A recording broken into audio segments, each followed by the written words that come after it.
Have you ever been reading a story and something happens that catches you off guard? Something you didn't expect. It could be one of the characters doing something that you didn't anticipate, or it could be a set of circumstances that happens to a character that you didn't foresee happening. And it's one of the things that is a defining factor of a great story. It makes it interesting for us to read. But for the people, the characters in the story, it's not such a great thing. And our lives are a lot like stories. They have a beginning, a middle, and an end. And for the most part, we don't necessarily know what's coming around the next bend. And that can be a source of anxiety for us. We find such a story in the book of Exodus, starting in chapter 1. The Israelites are in Egypt, and they've been rescued from the famine from Joseph. But now Joseph has died, and that entire generation is gone, and there's a new Pharaoh in Egypt. And this Pharaoh cares not for what Joseph had done for Egypt, but instead sees the Israelites as a problem. Their numbers are growing, and so he tells the midwives of the Israelites that when a baby is born for Israel, if it's a girl, to let it live, but if it's a boy, to kill it. What a bend in the road that the Israelites did not expect. And the midwives don't feel comfortable with this. Rightfully so. And so they continue delivering both boys and girls, claiming that the Israelites give birth too fast and the midwives get there too late to help with the birth. But Pharaoh's not done. And so Pharaoh says that every boy under the age of 2 needs to be thrown into the Nile River. And in chapter 2, the story continues. Now a man of the tribe of Levi married a Levite woman, and she became pregnant and gave birth to a son. When she saw that he was a fine child, she hid him for 3 months. But when she could hide him no longer, she got a papyrus basket for him and coated it with tar and pitch. Then she placed the child in it and put it among the reeds along the bank of the Nile. And his sisters stood at a distance to see what would happen to him. Now put yourself in this story for a moment. Imagine you've just given birth to a beautiful baby boy. This should be an exciting time for you. But instead, it's not. And here this woman is faced with a decision.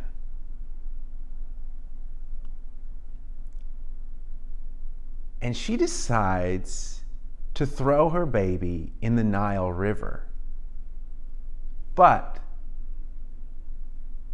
to try and see if she can give him a new start. But she has no idea how this story is going to end. Then Pharaoh's daughter went down to the Nile to bathe, and her attendants were walking along the riverbank. She saw the basket among the reeds and sent her female slave to get it. She opened it and saw the baby. He was crying, and she felt sorry for him. "This is one of the Hebrew babies," she said. And then Moses' sister asked Pharaoh's daughter, "Shall I go and get one of the Hebrew women to nurse the baby for you?" "Yes, go," she answered. So the girl went and got the baby's mother.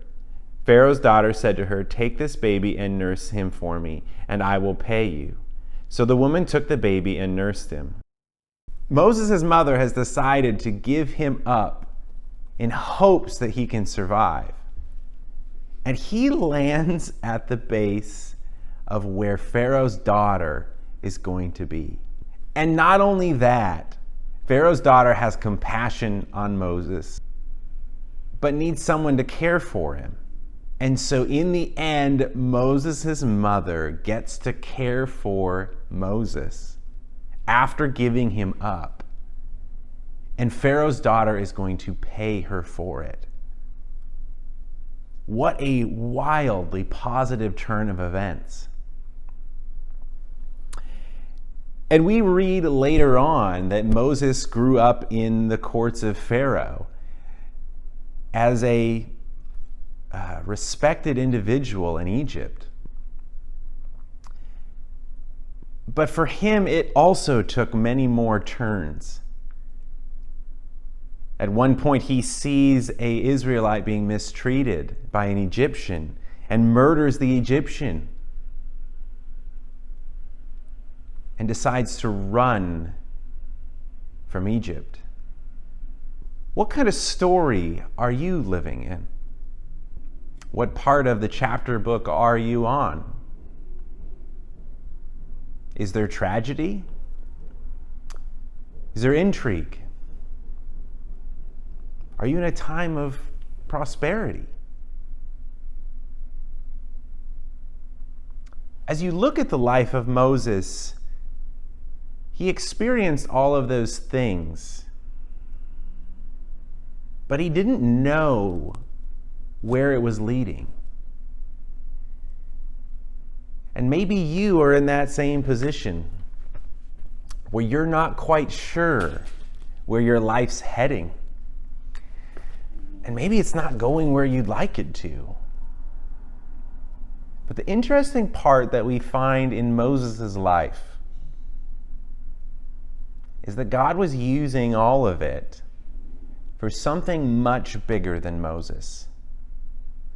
When Moses' mother made that basket and set him in it and sent him down the Nile River, she had no way of knowing that God was going to use Moses, that little baby, to deliver her people out of slavery from Egypt,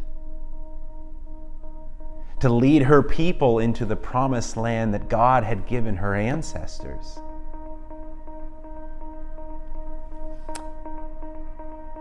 Several years ago, I was given this devotional book called Streams in the Desert by L.B. Cowman.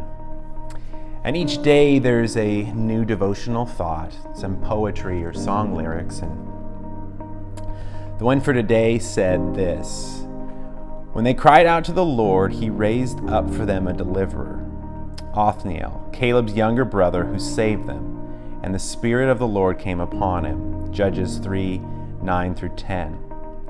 God is continually preparing his heroes. And when the opportunity is right, he puts them into position in an instant. He works so fast, the world wonders where they came from. Dear friend, let the Holy Spirit prepare you through the discipline of life. And when the finishing touch has been made on the sculpture, it will be easy for God to put you on display in the perfect place. We're all in a story, but we're not writing the story. God is. So wherever you find yourselves today, whether you've just found yourself in a bend in the road you didn't foresee coming, or things are going well and the surprise is down the way, God's using all of it in his story so that we one day get to they all lived happily ever after. So take heart today, whether you're in chapter 1 or chapter 56, that God is writing an epic story that we get to be a part of. He is fashioning us into the characters in the book he's writing. We'll see you soon, church.